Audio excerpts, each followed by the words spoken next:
And we're live. I can't We be surprised. we never thought it would actually happen to us. I know. I'm gonna slip away, and we're gonna show you the drinky bird here for a second. It's because we were preparing to go live, and how'd you do that? It It- only took us 52 minutes to figure out how to go live. I'm not gonna say it. I kept telling you it was operator error. And I'm like, bastards are out to get us. Theresa was like, DEF CONing stage 3 or something. And I kept saying, honey, I'm doing it wrong. It's Oh, okay. my God.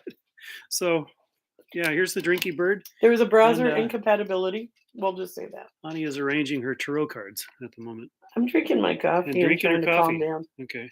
Is what I'm doing. All right. Because that was 45 minutes of panic. Hello, good people. Hello. Good. Okay. I don't want to get banned for cursing already. Okay. And I'm going to tweet actually as I'm getting ready to go, and I'm going to say you just tweet and gather around, good people, gather around. You just tweet your heart out. Yep. And we'll pretend this is the 2 minutes before we actually start when people gather around, because it is. Yeah, it's almost 10 o'clock. Okay, here we go. Hey, it's only an hour late. Yeah. So it turns out we can go live after all. And I will just put this up and put up the URL for you to paste. Here you go. You do that, and you just go ahead and start. And I'll join you.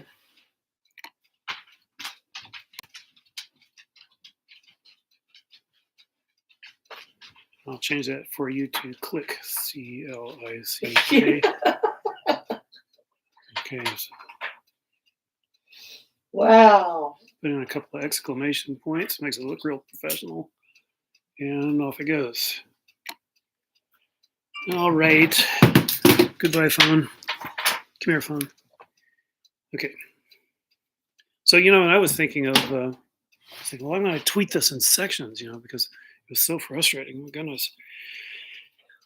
And while Ani's getting ready, I'll just tell you that what you found is the introductory, we're about to go live minutes before we return to broadcasting. This is now a bridge to a better world. And I'll leave it at that just for the moment. It's better to laugh, right? As my friend Lucila says, canta no llores.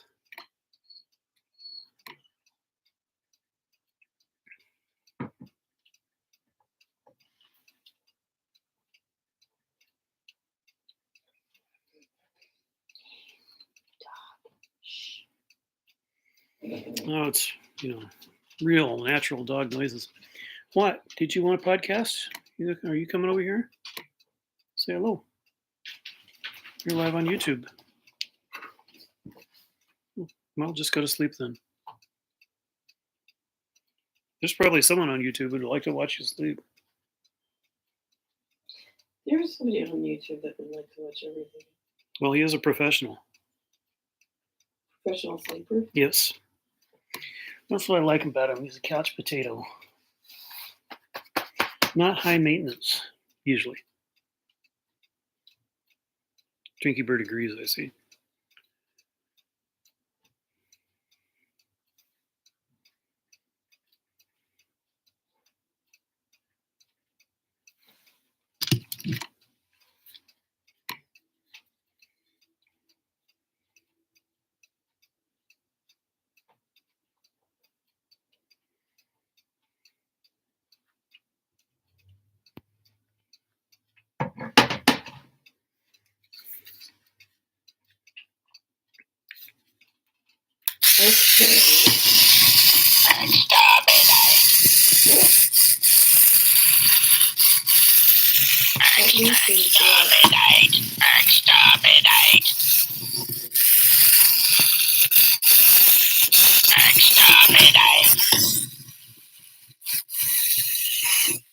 Keeps exterminating himself.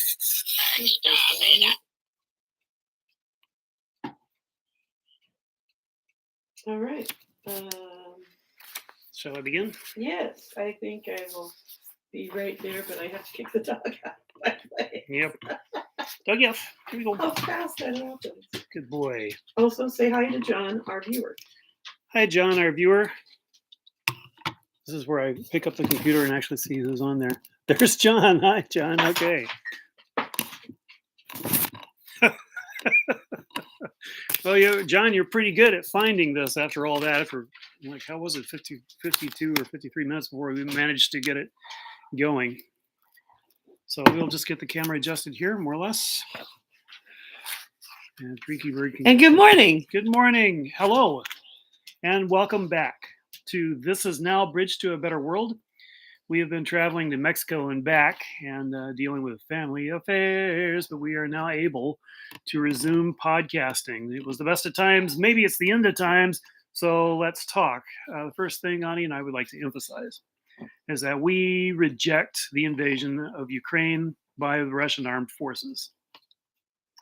And I would like to also say that I am surprised that the decades-long provocations and traps laid for Vladimir Putin finally paid off for the CIA and the NED and other deep state actors. And before I go further, don't you let that automatic, oh dear, this is conspiracy theory stuff go off in your head. This comes from absolutely legitimate sources. It's just been very well hidden by the corporate media for the American public. And so I'm going to give you some details, and they are going to be deeply offensive to some and to your friends, certainly. So I will also give you sources that are unimpeachable.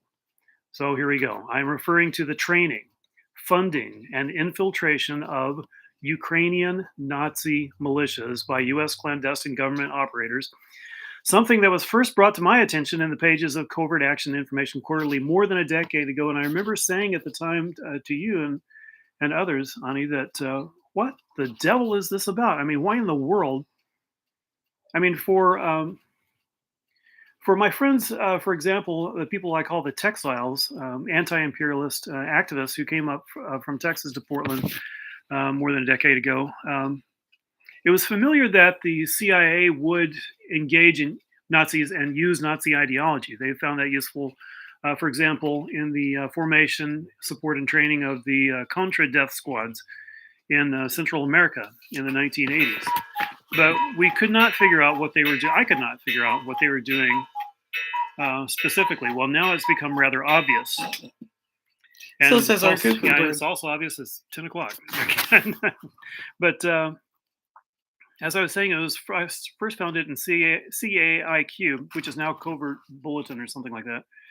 Essentially, the long-simmering racist and anti-Semitic history of Ukraine was put to use for the purposes of NATO expansion many years ago. I had thought Putin had greater geopolitical sophistication than to fall into the denazification trap, but I suspect his ego could not resist the urge to pose as the new anti-Nazi hero of Mother Russia. Let me explain how that works. 1 out of 3 people killed in World War II battles were Russian. Here in the US, we think of the Nazis as the epitome of evil, but surely their impact on Russia was grotesquely more intimate and much bloodier. Russians lost an entire generation of young men fighting Hitler. The US secret war agencies know this, and they know how intense the emotions still are in Russia to that hand-to-hand fighting, and they have long sought to provoke the Russians by providing cash, training, and even American Nazis to train versus Russia, and then fight versus the breakaway Russian-aligned Donbas republics. U.S. Ambassador Victoria Nuland, remember that name, admitted herself that by 2013, the U.S. had spent $5 billion backing Ukraine's pro-NATO militias and government. So let me give you a little history about these militias in Ukraine. One of the great heroes of Ukraine's new republic, post-Maidan Republic, is Stepan Bandera. And he is so popular that critics of Ukraine and haters of Ukraine have called the place Banderistan. Now, I'm not in that crowd, and I think it is more accurate to define it as a heavy infiltration from foreign influence at this point. And the foreign influence, by the way, is Britain and the United States. But Bandera was a Nazi collaborator who was awarded the title of Hero of Ukraine in 2010 by President Viktor Yushchenko. And as soon as I say a Ukrainian who wants to be loyal to that sort of thing will say, but he fought the Soviets. Well, he did. And he also helped massacre Jews. Bandera was killed by Soviet spies in 1959. He was essential in Gestapo massacres and collaborated in the deaths of 50 to 100,000 Poles by Ukrainian Nazi militias. His work did not end with World War II, and he was active in racist organizing in Ukraine, anti Soviet organizing, until his cyanide gas death by the KGB. And one of his legacies is the persistence of Nazi militias in Ukraine. So these are the details that are absolutely absent from American discussion. And what you get is instead, Putin says that he needs to do Nazification. Why Zelensky is a Jew. You'll hear that over and over and over. Zelensky is a Jew. And he has been absolutely terrified of these militias, but I'll go on. The CIA and the NED, the National Endowment for Democracy, which I call the National Endowment for Death Squads after their activity with the Contras, took the scattered remnants of Bandera's hate groups and built them up into groups now known as Right Sector, Aidar, Svoboda, C14, and yes, that refers to the 14 American white supremacist hate words. The Azov Battalion and others, aided by the Brits in the Misanthropic Division and American Nazis in the Atomwaffen. And they're over there right now. And some of them have homes not far from where I'm broadcasting right now. These groups have been incorporated into Ukraine police and armed forces for years now and have received aid directly from U.S. armed forces and suppliers, for example, Airtronics anti-tank weapons. Much is made of President Zelensky's Jewishness by U.S. and Western apologists for the Ukraine post-Maidan government, but it is clear he is not in charge of many aspects of his own government and must live in fear of the Nazi soldiers. A 2019 report in The Nation said there were, quote, increasing reports of far-right violence, ultra-nationalism, and erosion of basic freedoms, giving lie to the West's initial euphoria. There are neo-Nazi pogroms against the Roma, and I did say there are neo-Nazi pogroms against the Roma, rampant attacks on feminists and LGBT groups, book bans, and state-sponsored glorification of Nazi collaborators, end quote. The report continues, quote, these stories of Ukraine's dark nationalism aren't coming out of Moscow. They're being filed by Western media, including US-funded Radio Free Europe.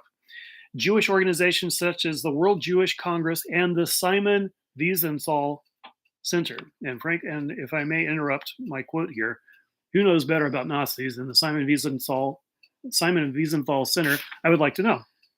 But resuming the quote, watchdogs like Amnesty International, Human Rights Watch, and Freedom House, which issued a joint report warning that Kiev is losing the monopoly on the use of force in the country as far-right gangs operate with impunity, in quotes.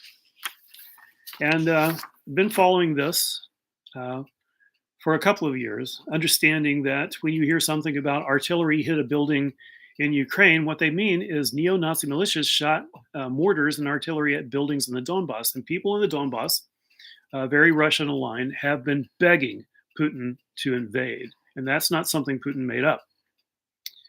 Again, we are opposed to the invasion of Ukraine, but Putin idiotically fell for the narrative that paints him as the anti-Nazi hero.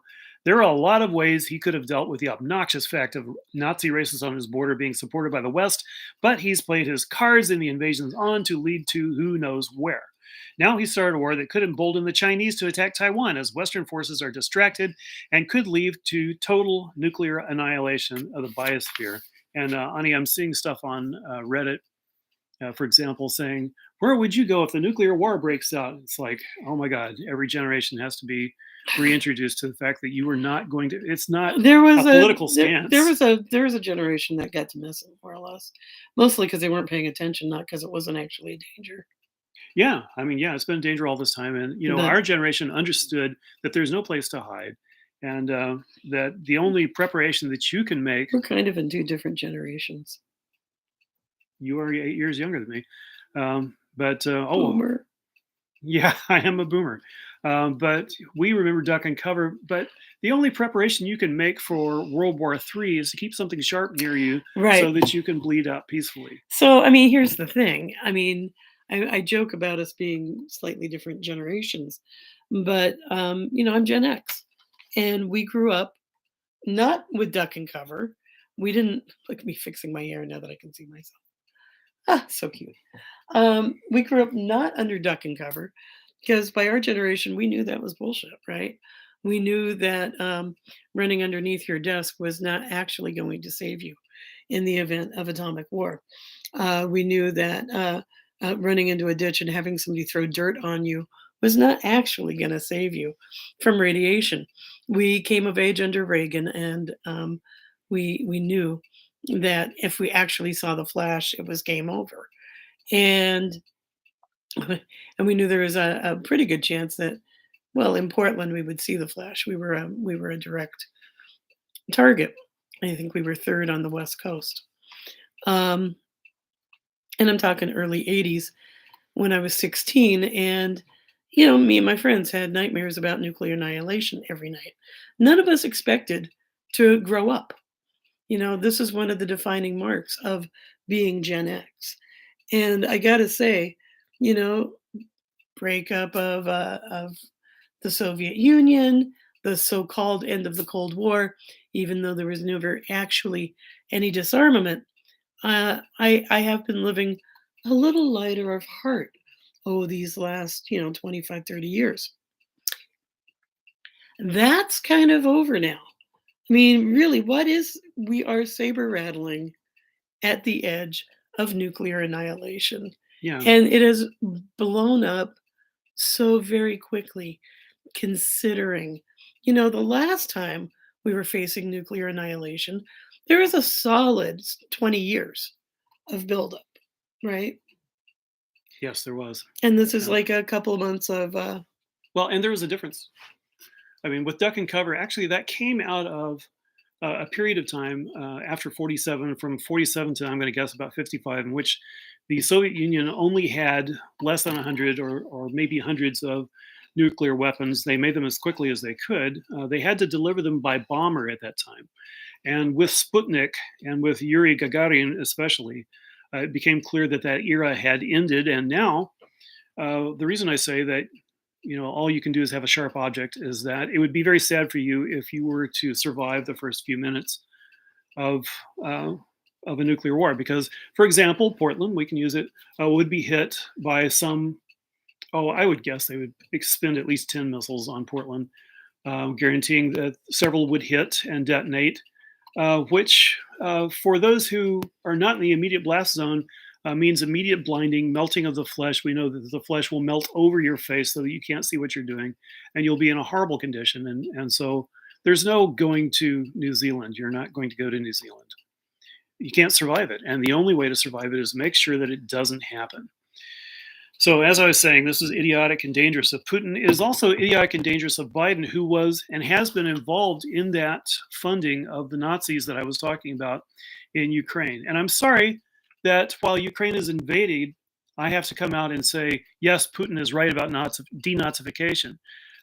Because it would just be so much nicer to just say, yay, Ukraine, and we support Ukraine forces. Well, I support the Ukraine forces defending their territory, of course, but I hope all the Nazis die, and the ones that don't die, I hope they take them prisoner, because we, and I mean you listening to this broadcast as well as Ani and I, are in danger from those people, and they are Nazis. I scarcely need to say more about them. Biden himself has been up to his neck in the plotting that snared Putin in, and was visiting the whole Ukraine NATO complex as recently as the end of his tenure as Obama's vice president. And about Zelensky, I can say that he is on record pitifully pleading for actual NATO membership, or something that would guarantee his and his people's survival. And the West didn't give him that. And the cards were played right or they were played wrong. It was very clear that there was an attempt to snare and provoke Putin. And now we see the war proceeding. The latest news that I saw is that Putin's forces are moving in on Kiev. The only silver lining I can see is that some of the Nazis literally threatening the Pacific Northwest may now either be killed or captured by Russian forces. Either way, those ones won't be bringing their precious combat experience to Portland's streets anymore. So, terribly sorry. I hope it's over quickly and that the casualties are few in Ukraine. They don't have a chance of pushing Putin out, he would be stupid to try to occupy, and they may be able to regain some sovereignty just by fighting hard. Poor, poor Ukrainians. I'm so sorry. So, speaking of Nazis in Portland streets, you may have heard a story last week that went something like this. Protesters near Normandale Park in Portland were confronted by an angry homeowner, and shots broke out. That narrative was pushed by the Portland police and its lapdog media like KATU and many other stations, and disseminated across the world as truth, though the cops knew better at the time, and anyone reading that tripe or listening to it on the television or radio could be forgiven for buying into the Portland mayor's implication that it was just some more random and deplorable gun violence.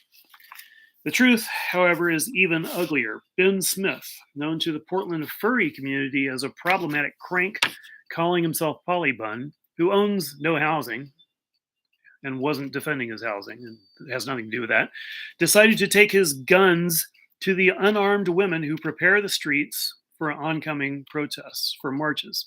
He had been seen wearing a t-shirt praising Kyle Rittenhouse and was known for his violent opinions and right-wing rhetoric. Smith had been looking at anti-left propagandist Andy Ngo's tweets. We know this because it's on the record with the tweets, and may have been aware of Portland Mayor Ted Wheeler's recent call to make protesters hurt. Wheeler's been trying to walk that back, and some things you can't walk back. I mean, I suppose if he came out and said, no, do not make protesters hurt, respect First Amendment rights, that would be a start. But he hasn't even gone that far. No. He's just defended himself, and he picked a fight. Ben Smith picked a fight with reflective vest-clad middle-aged women, pulled a pistol, and executed a 60-year-old disabled woman, June Knightley, with a shot to the head, and then began emptying his pistol into the bodies of the other women. He was stopped by an armed guard for the nearby protest group, who rushed to the scene and saved lives by quickly putting one round into Smith's body mass. Now Smith is recovering, I guess, or maybe dying in the hospital, belatedly charged by a Portland Police Department that seemed to want to defend him as a beleaguered defender and or a new Kyle Rittenhouse. Brandy June Knightley and her friends will, of course, never recover. One of the women is paralyzed, and others are suffering from grievous gunshot wounds that may cripple them for life.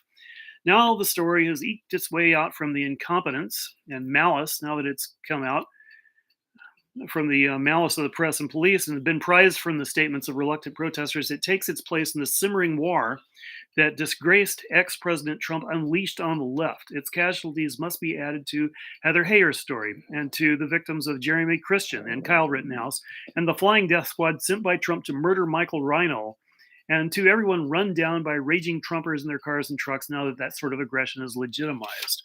It's a different story entirely, and it belongs in a different frame. Well, and so here's what I was thinking about that. On Sunday, I guess it was actually Sunday, after things had happened, we were watching the local news, and we saw stories that just really were absolute propaganda from the police department, with no pushback, no questioning. And there were so many holes. There were so many holes in the police stories that it was hard to just sort of like watch it. And I would imagine any thinking person could see these glaringly large holes. So the police, shot somebody and killed them on an earlier call before Normandale Park. And however that story has turned out by the end of this week, the initial reporting was basically, and I'm paraphrasing, but not much. The initial reporting was there was a shot fired, a neighbor called it in. The police came, told everyone to shelter in place because there was a shooter on the loose. That was the one on the other side of town. Yeah, it's in Southwest Portland. Then the police shot a man and killed him. Cut to the police spokesperson saying, yes, this basically happened pretty much exactly as the setup for that clip had said. And then the PR guy for the police, oops, Freudian slip. Then the PR guy for the police went on to say that there were no additional details as to why the police had shot the man, um, and kind of thoughts and prayers. And it's a tragedy whenever anyone's life is lost. And that's not And journalism. that was That's some hours after the shooting. yeah. So I'm going to just say flat out, if the police decide that it's going to be necessary, your big quotes, to kill somebody, they should probably know why they're doing that at the time. That information should be available to the press, pretty much at the time of the shooting. Why? Why hours later? Actually, it was a day later. Are we still running a press clip of the PR dude for the police saying, we don't have an answer as to why the guy was shot by our gang? I mean, our officers. We'll get that to you just as soon as we know. Investigation is underway. An investigation is underway as to why the police killed somebody, or an investigation is underway as to why somebody called the police in the first place. And it was unclear as to whether the police shooting and the initial call had anything to do with each other, even according to the PR dude's PRisms. Yeah, and particularly, I would like to say to the television, local television stations that covered that. I'm doing air quotes. That's not journalism. That's stenography. By the next night, it had gotten better, and there were some questions being asked, but that was just really. Yeah, and the right wing stations are afraid to even appear to be um, on the side of journalism versus the side of just siding with the police. Yeah, They're they just want to take the stance of being pro police, and they don't ask those questions. absolutely, absolutely not. And so it got me thinking a lot. Well, of course, there was the shooting in Normandale, and that has been talked about a lot. So I want to go into my reflections here for a second. Let's do if that. I can do that. All right. Because we've known it's a matter of time before people who are afraid and deranged and armed um, would come undone and decide that they needed to, defend themselves and their white American ways. And I think, obviously we've crossed that line. We've crossed that line many times. We cross it every time the police decide to kill somebody who is black or brown or mentally experiencing mental illness. Um, we or experiencing houselessness. We see that. Um, where do I even want to start? There is this country is at such a tender point, right? I've just been away for 4 months, and I didn't plan on being gone for 4 months. Um, and so that was kind of interesting in and of itself. The first few days, however, after leaving the country, I felt a noticeable sense of ease. Relief. Yeah. A relief of tensions that have built up, surely, and we're all aware of them. We talk about them. But I don't know that we actually are aware of how they physically sit with us until they start going away. So I've been in Mexico, and when I go to Mexico, my friends generally are like, oh my God, be careful. It's so violent. And I'm not going to deny it. There's a lot of violence in Mexico. There's a lot of desperation and poverty and a lot of cartel violence. And the cartels, of course, were started in part and are fueled in part by the US drug wars. And there's a whole lot of US history there. But that said, even so, this politicization of being queer, of being um, poor, that the sort of houselessness that exists here with the targeted violence against that community, that does not exist, right? And I know a lot of people are like, in Mexico.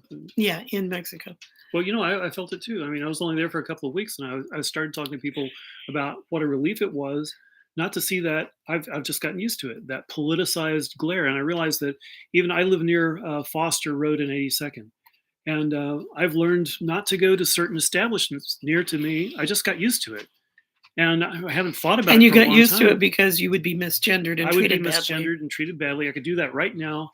I could record people being just absolutely anti-trans to me, um, and got to Mexico, and that's. I mean, it's not like there aren't people in Mexico who aren't confused or annoyed by transgenderism, but it's not politicized. There's not a QAnon group there associated with their great leader that hates my guts and thinks I'm a child molester, and that's what I'm living with here in the U.S. When I got to Mexico, I'm like, oh my god, what I've gotten used to, and it was such a And relief. so we have gotten used to white supremacist gangs. We have gotten used to the mega hats. You know, yeah, how we always say this is not normal. Don't let this get normal. It's become normal because how could it not? It rolls on day by day. And it has cop compliance. And when we look at, again, state violence here, we have the cops backing up white right wing militias. And we see examples of that over and over again. Um, it's more apparent to me now that I was out of that for 4 months. Now that I'm back in it, the feeling is oppressive. It is, it's bad.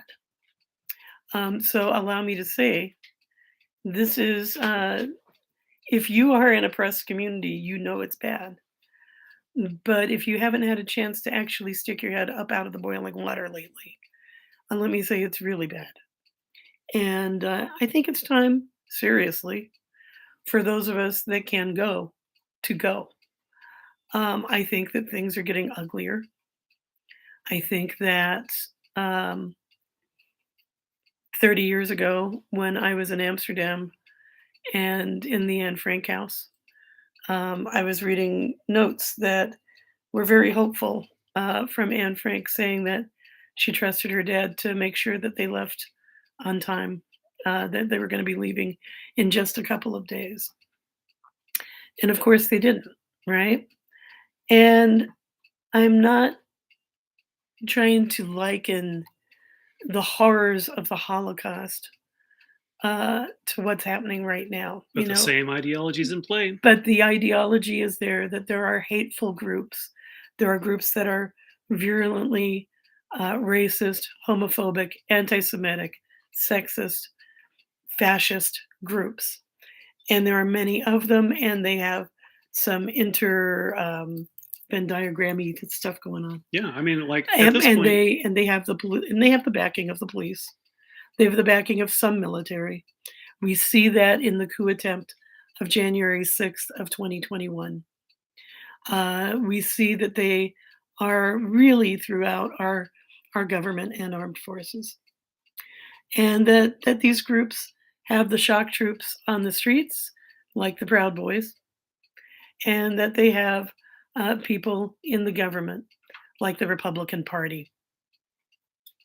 and I was going to say, I mean, it's gotten to the point now, and I want to say, 20 years ago, I could reliably lay a hurting on someone who was attacking me. Now I'm old, and that's why I'm thinking about exile. I'm old, plus the cops have taken the side very clearly of anti-GLBTQ uh, bigots, to the point that if I were to go to one of those establishments I was talking about just now, and someone decided to pound me, I would guarantee almost that I would then be charged with assault by the Portland police, no matter what the actual facts were. This is the world that I live in, and what do you say about this? Is not acceptable. And yeah, right. This is the world you live in, and you have a house, and you're white. Yeah, I mean, it's I don't know how to say this without overstating it, but it's really bad. And I think it's important to just really see the water that we are swimming in. I know most of our viewers know that already, but it's important to talk about strategies, I think, for getting through the time that is actually happening right now, as well as wherever things go. We need to be pushing hard to peace. We need to be pushing hard towards de escalations.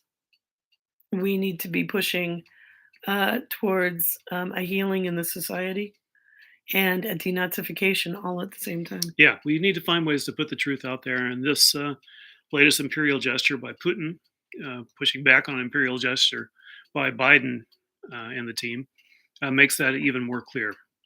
Uh, and that's what I have to say about it. Well, do you have then intuitive Some little. considerations? I've got some tarot stuff going on.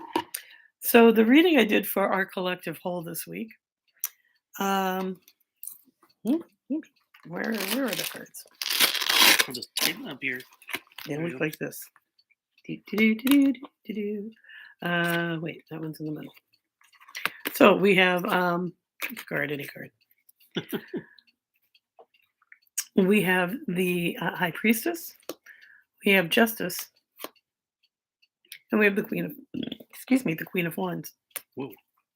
So what I get from this is it's really important to look deep within, to really get to know ourselves, to think about what we do in this crisis. I'm going to say it's a crisis, um, and to think about ourselves as spiritual beings, to know ourselves from the inside out, to know that it's worthwhile to spend some time looking deep within, so that we don't surprise ourselves when we are surprised. Also, to recognize our own spiritual authority and to know that we have a lot of our own answers, that we need to all work on developing our intuition and stay connected to spirit. Look for spiritual guidance where one can as well. So the next card was Justice. And that talks about accountability. It talks about making sure we know that we are accountable for our decisions and for our actions.